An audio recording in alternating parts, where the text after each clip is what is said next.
Dear friends, good morning.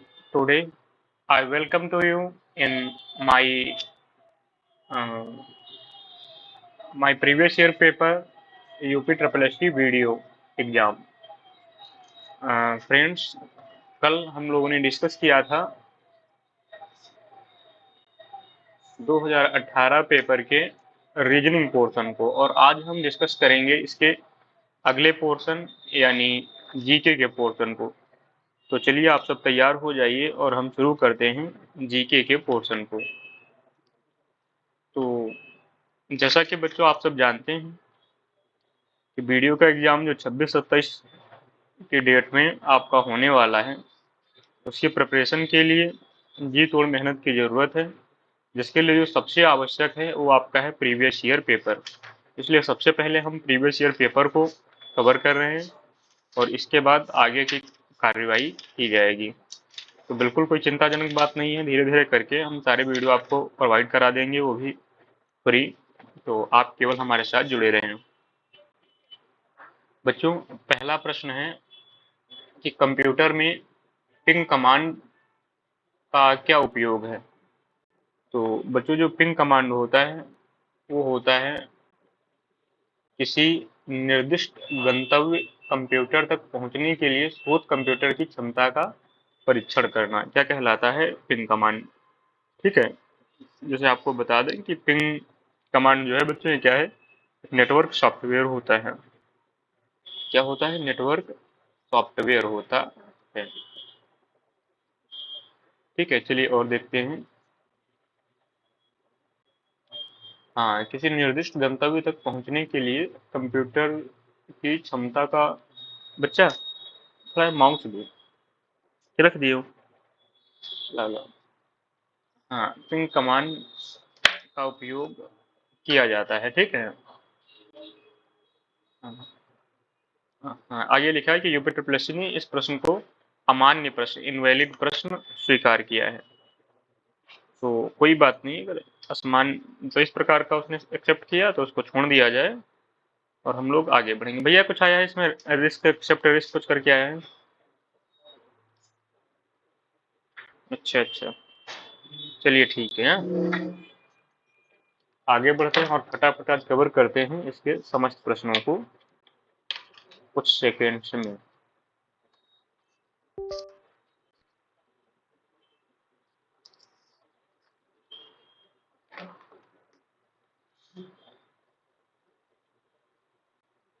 तो देखते हैं अगला प्रश्न क्या है।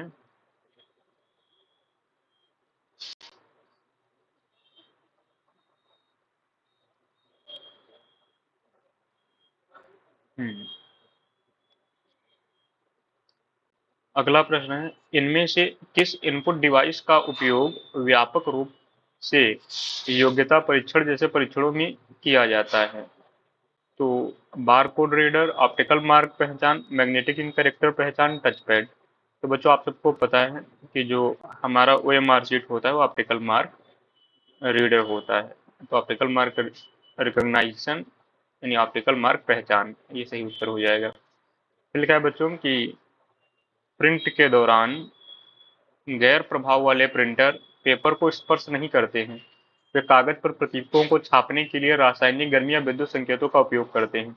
इनमें से कौन सा गैर प्रभाव प्रिंटर नहीं है? तो बच्चों आपको पता है कि जो डॉट मैट्रिक्स वाला प्रिंटर है ये क्या होता है, ये गैर प्रभाव होता है। बाकी जो है जैसे थर्मल लेजर और डस्ट सेट, ये सब क्या होते हैं, प्रभावशाली, यानी वो वाले प्रिंटर होते हैं जो प्रतीकों को छापने के लिए रासायनिक गर्मी या विद्युत संकेतों का उपयोग करते हैं, पेपर को टच नहीं करते हैं। निम्नलिखित में से कौन सा उपकरण किसी छवि को डिजिटलीकृत करके टेलीफोन लाइन पर चित्र और टेक्स्ट भेज या प्राप्त कर सकता है? तो बच्चों आपको पता है कि फैक्स मशीन ऐसा करने में सक्षम होती है। देखा, इनमें से क्या उत्तर प्रदेश में नहीं है? विश्वनाथ मंदिर आपको पता है वाराणसी, अस्सी घाट तो काशी में ही है, और फिर है आगरा का किला, और फिर क्या है बच्चों, Victoria memorial. Victoria memorial memorial hall आपको पता है ये कहाँ है, कोलकाता में है। आइए आगे चलते हैं। अगला प्रश्न है कि इनमें से कौन सा स्थान धातु की कला, रंगीन तामचीनी और जटिल नक्काशी के लिए प्रसिद्ध है? उत्तर प्रदेश में लखनऊ, उत्तर प्रदेश में वाराणसी, बच्चों मुरादाबाद। मुरादाबाद जो है ये पीतल नगरी कहा जाता है यानी धातु के लिए, तथा रंगीन तामचीनी के लिए तथा जटिल नक्काशी के लिए क्या प्रसिद्ध है।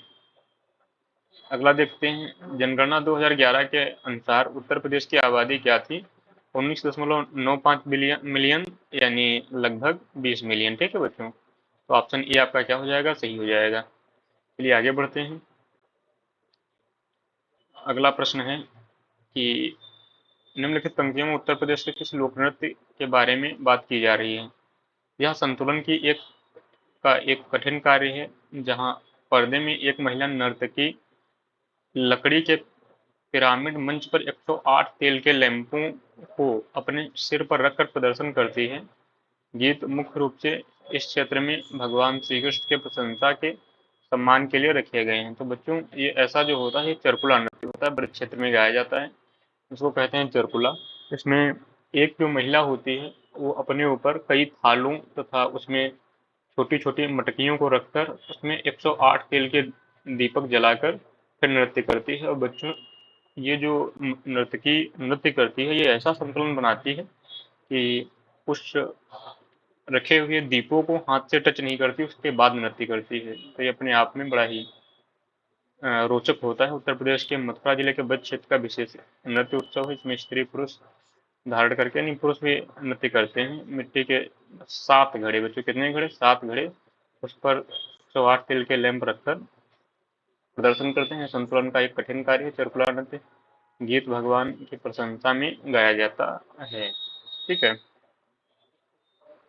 इनमें से कौन सी मुख्य एजेंसियों में से एक नहीं है जो उत्तर प्रदेश में भारी मात्रा में अनाज भंडारण में शामिल है? तो बच्चों आपको पता है कि ये जो दी गई हैं FCI, FDI, SWC, TWC, इनमें से ऐसी, अच्छा कोई छूट गया? नहीं छूटा तो नहीं है। इनमें से कौन सी जो है, इनमें से कौन सी एजेंसी जो है वो उत्तर प्रदेश में भारी मात्रा में अनाज भंडारण में सहायक नहीं है? तो आप कमेंट बॉक्स में हमें बताएं। हाँ बच्चों, बहुत बढ़िया। FDI जो है, FDI ये प्रत्यक्ष विदेशी निवेश है, डायरेक्ट फॉरेन डायरेक्ट इन्वेस्टमेंट। तो ये क्या करती है? ये अनाज भंडारण का कार्य नहीं करती है। बाकी जैसे FCI है, तो ये FCI होता है राज्य खाद्य निगम, जबकि जो TWC है ये होता है केंद्रीय भंडारण निगम, और SWC राज्य भंडारण निगम हो जाएगा। ठीक है बच्चों, तो भंडारण की इकाई हो जाएंगी। ये बिल्कुल लिखा है। FCI क्या है? Food corporation of India. SWC state warehouse corporation. TWC central warehouse corporation मुख्य एजेंसियां हैं, जबकि FDI फॉरेन डायरेक्ट इन्वेस्टमेंट है। ठीक है बच्चों, और प्रत्यक्ष विदेशी निवेश मुख्यतः दो प्रकार के होता है, ग्रीनफील्ड निवेश और पोर्टफोलियो निवेश। ठीक है बच्चों, तो अगला प्रश्न है बच्चों, कौन सा विकल्प उत्तर प्रदेश के महत्वपूर्ण अनाज फसलों के नाम का उल्लेख करता है? इनमें से कौन सा विकल्प है जो उत्तर प्रदेश की प्रमुख फसलों का उल्लेख करता है? तो चावल उत्तर प्रदेश में होता है, गेहूं होता है, जमीन पता नहीं क्या है, अखरोट नहीं होता है ज्यादा, जौ नहीं होता है, मक्का हो सकता होता हो। चावल, गेहूं, बाजरा, जौ, मक्का, ये तो ठीक लग रहा है ऑप्शन। चावल, गेहूं, बाजरा, जौ, ज्वारी, ज्वारी तो कट हो गया। चावल, गेहूं, बाजरा और मक्का। देखो बच्चों बाजरा और मक्का हो सकता है, जौ और मक्का हो सकता है।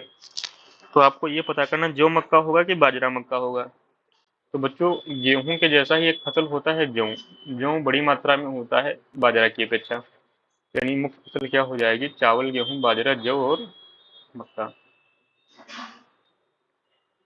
फिर है कृषि आर्थिक अनुसंधान केंद्र रिपोर्ट 2014-15 के अनुसार उत्तर प्रदेश के बारे में कौन सा सच नहीं है? तो बच्चों इस प्रश्न का उत्तर जो होगा आपका कि कौन सा सच नहीं है, तो पहला है यूपी में 28 कृषि विज्ञान केंद्र केवी के हैं, बिल्कुल सही है बच्चों, यूपी में है।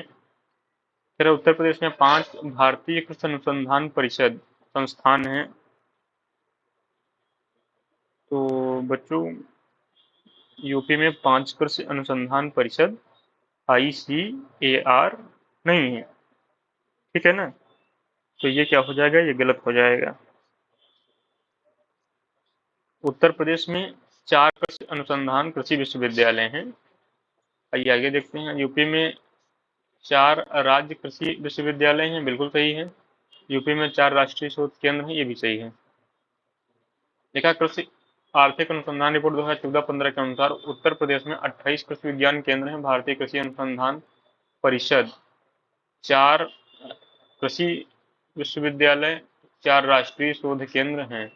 तो बच्चों ये जो ICAR है ये एक ही है, भारतीय 10 भारतीय कृषि अनुसंधान परिषद है। तो भारत यूपी में कितने हैं, यूपी में जो है 10 ICAR सेंटर हैं, 4 ना होकर 10 है, उनकी संख्या 10 है।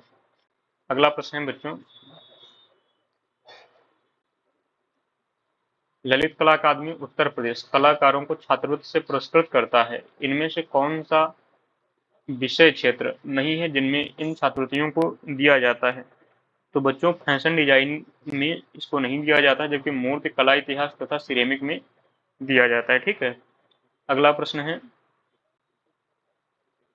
हाँ अगला प्रश्न है कि उत्तर प्रदेश में नहरों के माध्यम से सतह के पानी को बेहतर आपूर्ति प्रदान करने के लिए इनमें से कौन सी प्रमुख सिंचाई और बहुउद्देशीय परियोजनाओं में से एक नहीं है। तो बच्चों इसमें हो जाएगा आपका वर्षाजनक नाम की कोई योजना नहीं, जबकि शारदा सहायक, रामगंगा तथा गंडक परियोजनाएं उत्तर प्रदेश में शुरू की गई थी। चंद्रगुप्त मौर्य के इस प्रसिद्ध राजनीतिक सलाहकार को निम्नलिखित में से सभी नामों से जाना जाता था। सिवाय इसके, तो सिवाय समुद्रगुप्त के, समुद्रगुप्त अलग शासक है, जबकि विष्णुगुप्त, चाणक्य, कौटिल्य ये एक ही व्यक्ति को कहा जाता था। जिनकी प्रसिद्ध पुस्तक कौन सी थी बच्चों, आप कमेंट बॉक्स में लिख के बताएं। बहुत बढ़िया। लिखा है, पाली में बौद्ध ग्रंथों को आमतौर पर त्रिपिटक यानी थ्री फोल्ड बास्केट कहा जाता है। इनमें से कौन सा त्रिपिटकों में से नहीं है। बच्चों आपको पता है, अभिधम्म पिटक, सुत्त पिटक, विनय पिटक, ये त्रिपिटक है, त्रिपिटक। और जो उपशाखा पिटक है, ये ऐसे कोई रचना नहीं है। लिखा है, 11वां या आखिरी सिख गुरु कौन था। तो बच्चों आपको पता है कि 11वां और जो आखिरी सिख गुरु थे वो गुरु गोविंद सिंह जी थे। कौन से गुरु, गोविंद सिंह जी। अगला देखते हैं, दी गई जानकारी से राजवंश की पहचान करें। पुष्यमित्र ने इस वंश की स्थापना की। उनके प्रभुत्व दक्षिण में नर्मदा नदी तक फैले थे और पाटलिपुत्र, अयोध्या और विदिशा के शहर शामिल थे। उन्होंने 2 सुमेध यज्ञ बलिदान किए। उन्होंने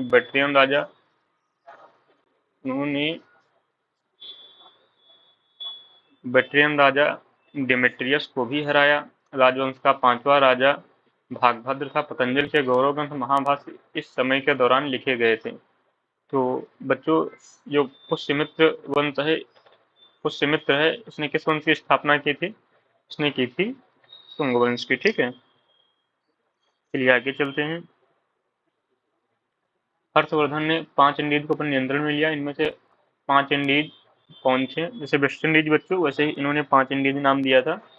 तो ये 5 इंडीज थे, पंजाब, कन्नौज, बंगाल, बिहार, उड़ीसा, ठीक है। ये क्या थे, 5 इंडीज थे।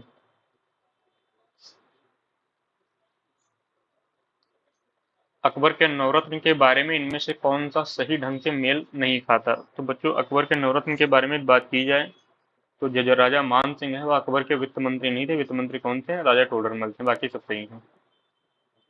अगला प्रश्न है बच्चों कि इनमें से कौन सा टेक्टोनिक प्लेट के मूवमेंट या शिफ्ट के कारण होता है, जहां से टेक्टोनिक प्लेट मिलते हैं। बच्चों जब आप जानते हैं जब टेक्टोनिक प्लेट्स आपस में मिलते हैं तो भूकंप की स्थिति उत्पन्न होती है, यानी भूकंप आती है, इसका कारण हो जाता है। अगला प्रश्न है, दुनिया को कितने समय क्षेत्रों में बांटा गया। तो बच्चों 24 टाइम जोन में बांटा गया है। फिर लिखा है कि भारत का मानक समय मेरिडियन कौन सा है। तो आपको पता है 82.5 डिग्री देशांतर क्या है, भारत का मानक समय है। अगला है, इनमें से कौन सा महान हिमालय हिमाद्री में पर्वत शिखर नहीं है। तो बच्चों आपको पता है कि जो महान हिमालय है या हिमाद्री पर्वत शिखर, उसका एक हिस्सा अगर बात करें नहीं है तो कौन सा होगा? तो बच्चों वो हो जाएगा आपका माउंट नागटिब्बा। माउंट नागटिब्बा क्या हो जाएगा? इसका पार्ट नहीं है। जबकि कंचनजंगा, मकालू, नंदा देवी हिमाद्री या महान हिमालय के पार्ट होंगे। ठीक है। हाँ, माउंट नागटिब्बा जो है बच्चों, ये हो जाएगा आपका लघु हिमालय का पार्ट। ठीक है। अच्छा, फिर लिखा है इनमें से कौन सी भारतीय क्षेत्र में एक खाड़ी नहीं है? तो बच्चों यदि भारतीय क्षेत्र की बात की जाए तो आपको पता है कच्छ की खाड़ी, मन्नार की खाड़ी, खंबात की खाड़ी ये भारत की है, जबकि अकाबा की खाड़ी ये भारत की नहीं है। ठीक है। हाँ, अकाबा की खाड़ी बच्चों ये लाल सागर का भाग है। किसका है? लाल सागर। इसकी सीमा जो है मिस्र, इजराइल, जॉर्डन और सऊदी अरब जैसे देशों से लगती है। फिर है इनमें से कौन सा यूरोपीय देश है? तो बच्चों अगर यूरोपीय देश की बात की जाए तो बुल्गारिया जो है आपका ये यूरोपीय देश हो जाएगा। इसको आप मैप पे देख सकते हैं, गूगल मैप पे। अगला प्रश्न है, भारत के इन पड़ोसी देशों में से कौन सा देश गलत तरीके से अपने राष्ट्रीय खेल से मेल खाता है?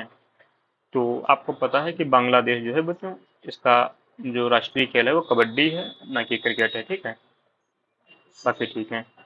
भूटान का तीरंदाजी, नेपाल का वॉलीबॉल, श्रीलंका का वॉलीबॉल, पाकिस्तान का हॉकी, भारत का हॉकी। पाकिस्तान ने भारत को कॉपी कर लिया है। फिर है बारिश की छायाएं तब बनाई जाती हैं जब हवाएं नमी को ऊपर उठाने के लिए तेजी से बढ़ती हैं। जहां हवा ठंडी होती है और बारिश या बर्फ के रूप में अपनी नमी का वेग से नीचे से गिराने के लिए संघनित होती है, इनमें से कौन सा वर्षा छाया प्रभाव नहीं बनता? तो किवी का हवाई द्वीप, कैलिफोर्निया में डेथ वैली, भूमध्य सागर के तटीय क्षेत्र और हिमालय। तो बच्चों इस प्रश्न का जो आपका सही जवाब है वो क्या हो जाएगा? कहाँ छायाएं नहीं बनाई जाती हैं? बिल्कुल, भूमध्य सागर के तटीय क्षेत्र में। ठीक है। तो बच्चों भूमध्य सागरीय वर्षा जो है, कौन सी वर्षा? भूमध्य सागरीय वर्षा वाली पेटी का विस्तार 30 से 40 डिग्री अक्षांश के मध्य पाया जाता है। यहाँ वर्षा का वार्षिक औसत 100 सेंटीमीटर तक रहता है। यह ग्रीष्म ऋतु शुष्क तथा सर्दियों में वर्षा होती है। शीतकाल में पछुआ पवनों तथा चक्रवातों से वर्षा होती है। ठीक है। दिए गए विकल्प में भूमध्य सागर के तटीय क्षेत्र वर्षा छाया प्रभाव से नहीं बनता। ध्यातव्य है कि पूर्वी भूमध्य सागरीय क्षेत्र में तुर्की स्थित टारस पर्वतीय क्षेत्र में वर्षा छाया प्रभाव का निर्माण होता है। अगला प्रश्न है बच्चों, प्रोफेशनल क्या है कि भारतीय संविधान के किस संशोधन अधिनियम ने मतदान की उम्र 21 से 18 कर दी? तो बच्चों आपको पता है 61वां संविधान संशोधन 1989 हुआ था राजीव गांधी जी के समय में। इसमें जो मतदान की आयु है वो कितनी हो गई थी? वो 18 से घटा 21 से घटाकर 18 कर दी गई थी। ठीक है। इनमें से कौन सा संघ सूची के तहत कोई विषय नहीं है?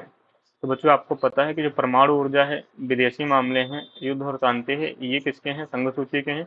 देखिए सार्वजनिक स्वास्थ्य किसको दिया गया? राज्य सरकार को।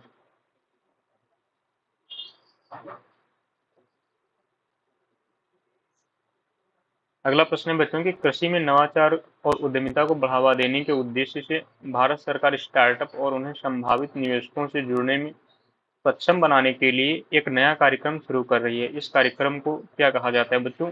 ये प्रश्न 2018 का है, यानी उस समय का प्रीवियस ईयर पेपर है, तो उस हिसाब से हम इसको कर रहे हैं। तो उस समय एक योजना चलाई गई थी, एग्री उड़ान। एग्री उड़ान योजना जो है आपके भारत सरकार का एक कदम था, जो कार्यक्रम किसानों को बिजनेस स्किल्स से लैस करने और खेती बाड़ी में नए प्रयोगों और स्टार्टअप को बढ़ावा देने के उद्देश्य से शुरू की गई थी। इसमें जो है बच्चों स्मार्ट खेती, innovative food technology, supply chain technology, fisheries तथा पशुपालन आदि को बढ़ावा देने का कार्य किया गया था। ठीक है, 4 अगस्त 2006। ठीक। लेखन निम्नलिखित में से कौन सा संसद का कार्य नहीं है? तो संसद का कार्य क्या नहीं है बच्चों? देखिए पहला है, संसद विधायी कानूनी वित्तीय कार्य करती है। वित्तीय कार्य यानी धन बिल और बजटीय कार्य। इसके अलावा यह कार्यकारी को भी नियंत्रित करती है और इसकी जवाबदेही सुनिश्चित करती है। ठीक है, अगला देखें, ये तो कार्य संसद करती ही है। तो अगला है बच्चों, क्या है, संसद कुछ चुनावी कार्य करती है क्योंकि यह भारत के राष्ट्रपति और उपराष्ट्रपति का चुनाव करती है। संसद में संविधान परिवर्तनों पर चर्चा करने और लागू करने का अधिकार। संसद के पास कोई न्यायिक कार्य नहीं है और राष्ट्रपति, उपराष्ट्रपति और सुप्रीम कोर्ट और उच्च न्यायालयों के न्यायाधीशों को हटाने के लिए मंत्रिपरिषद की जिम्मेदार है। बच्चों ऐसा बिल्कुल नहीं है। जो भारत के राष्ट्रपति, उपराष्ट्रपति, सुप्रीम कोर्ट और उच्च न्यायालय के न्यायाधीशों को हटाने के लिए मंत्री परिषद जिम्मेदार है, ऐसा बिल्कुल नहीं है। जो सदस्यगण हैं, अगर वो चाहें तो विशेष प्रावधान करके जो अमेंडमेंट है उसके द्वारा हटाया जा सकता है, प्रस्ताव लाकर हटाया जा सकता है बच्चों। ठीक है, संसद की शक्तियां, संविधान के उल्लंघन पर राष्ट्रपति को पदमुक्त, उपराष्ट्रपति को उसके पद से हटाना, उच्चतम न्यायालय एवं न्यायाधीशों, महालेखा परीक्षकों को हटाने के लिए राष्ट्रपति से सिफारिश की जा सकती है। बाहरी लोगों को संसद की अवमानना या अधिकार का उल्लंघन के लिए दंडित करना। बच्चों लिखा है, कोलकाता में भारतीय सांख्यिकी संगठन की स्थापना किसने की थी? तो बच्चों आपको पता है, जो भारतीय सांख्यिकी संगठन था जिसकी स्थापना बच्चों 17 दिसंबर 1931 को हुई थी। तो इसकी स्थापना किसने की थी? इसकी स्थापना बच्चों पीसी महालनोबिस ने की थी। ठीक है, प्राथमिक क्षेत्र में श्रमिक एवं ज्यादातर समय बेरोजगार रहते हैं, इसलिए यह, इसको बच्चों, ये जो इस प्रकार की जो बेरोजगारी है उसको कहा जाता है अंतर्निहित बेरोजगारी या प्रच्छन्न बेरोजगारी। ठीक है, क्या कहते हैं इसको? इसको कहते हैं अंतर्निहित या प्रच्छन्न बेरोजगारी। बच्चों ये प्रश्न एक दो बार नहीं, अनेक बार पूछा जा चुका है, इसको आप याद रखेंगे। Disgust unemployment. ठीक है, इनमें से कौन सा महात्मा गांधी का आर्थिक विचार नहीं है? तो महात्मा गांधी का आर्थिक विचार बच्चों देखते हैं क्या नहीं है। गैर हिंसक अर्थव्यवस्था बिल्कुल, विकेंद्रीकरण, कुटीर उद्योग बिल्कुल, मशीनीकरण और नवीनतम तकनीक का अधिकतम उपयोग, ये नहीं है। महात्मा गांधी कहते थे कि जो लघु उद्योग हैं उनको बढ़ावा दिया जाए, उसी से भारत का निर्माण हो पाएगा। अगला प्रश्न है, क्या है?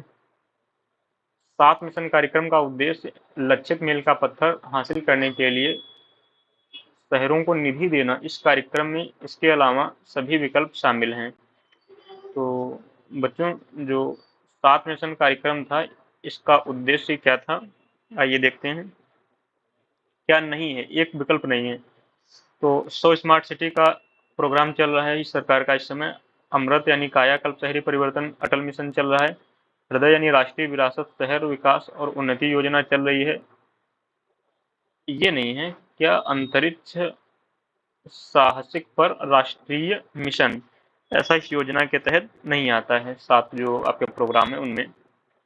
अगला प्रश्न है क्या बच्चों कि यथा अगस्त 2018 से राज्यसभा के अध्यक्ष कौन है?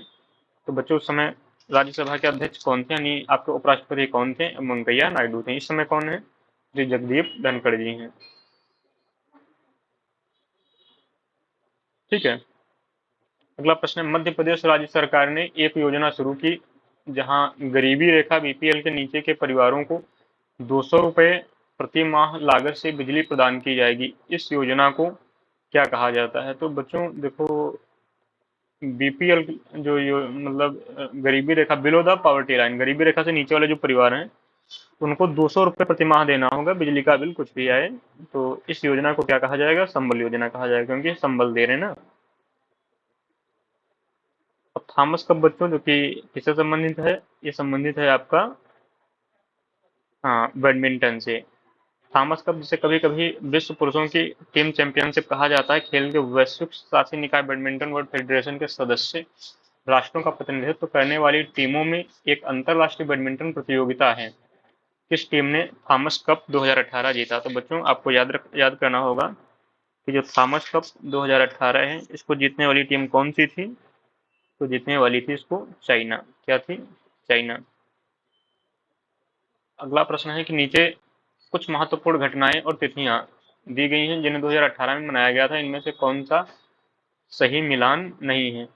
तो बच्चों पहला ही गलत है। क्या है? विश्व रेड क्रॉस दिवस। ये 8 मार्च ना होगा, 8 मार्च को अंतर्राष्ट्रीय महिला दिवस होता है। ये हो जाएगा 8 मई। क्या हो जाएगा बच्चों? 8 मई। तो यानी ये गलत हो गया, ठीक है। गोवा क्रांति दिवस 18 जून, बिल्कुल सही।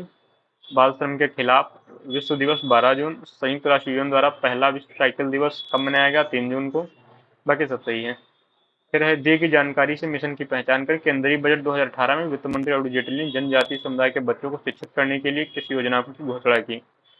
तो उन्होंने बच्चों के लिए एकलव्य मॉडल आवासीय स्कूल योजना की, कहा था कि इस माध्यम से बच्चे पढ़ सकते हैं।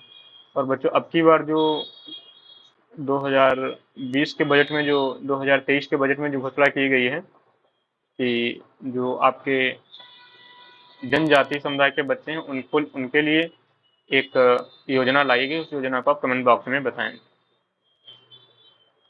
अगर आपको नहीं पता तो आप सर्च करके डालें, ठीक है। भारत दुनिया में डॉट डॉट सबसे बड़ा फल उत्पादक है। तो फल उत्पादन में भारत का कौन सा स्थान है बच्चों, आपको बताना है। हाँ, दूसरा स्थान है। ये 2018 का डाटा है, अभी भी दूसरा स्थान है, ठीक है। प्रथम स्थान पे चाइना है। चिंता न करें बच्चों, बहुत जल्दी हम चाइना से आगे निकलने वाले हैं, दुनिया की सर्वोच्च शक्ति बनने वाले हैं। कब भारत सरकार ने किसानों को 2020 तक यूरिया सब्सिडी दी? बच्चों, प्रश्न का कहने का अर्थ है कि जो यूरिया सब्सिडी देने का लक्ष्य था सरकार का 2018 था, और इसको बढ़ाकर क्या कर दिया गया 2020। तो यही पूछ रहा है कि क्या था और क्या कर दिया गया, 18 था 20 कर दिया गया, ठीक है। ये राकाम कंपनी भारत सरकार की एक पहल धातु स्क्रैप ट्रेड कारपोरेशन लिमिटेड और CRWC की संयुक्त पहल के रूप में कार्य करेगी। CRCW क्या है? तो बच्चों, CRCW का फुल फॉर्म पूछ रहा है। CRCW का फुल फॉर्म होता है बच्चों central rail side warehouse company limited, ठीक है। कोई दिक्कत? हाँ बच्चों, ये जो कंपनी की स्थापना 2007 में की गई थी, इसका करार केंद्रीय भंडार निगम के साथ है। इसका उद्देश्य जो है, रेलवे से पट्टे पर ली गई अधिग्रहित भूमि पर rail site housing complex terminal multi modal logistic हबों की योजना बनाना, विकसित करना तथा प्रचालित करना। पट्टे पर ली गई जमीन, ठीक है बच्चों, यानी सरकारी जमीन को पट्टे पर लेना। फिर ICAR रैंकिंग के अनुसार 2016-17 में भारत में कृषि विश्वविद्यालयों की सूची में इनमें से कौन सा कृषि संस्थान शीर्ष पर है? तो ICAR रैंकिंग के अनुसार जो 2016-17 में भारत में कृषि विश्वविद्यालयों की सूची में पहले स्थान पर बच्चों कौन सा है, आप बताएं। अच्छा ठीक, क्या है?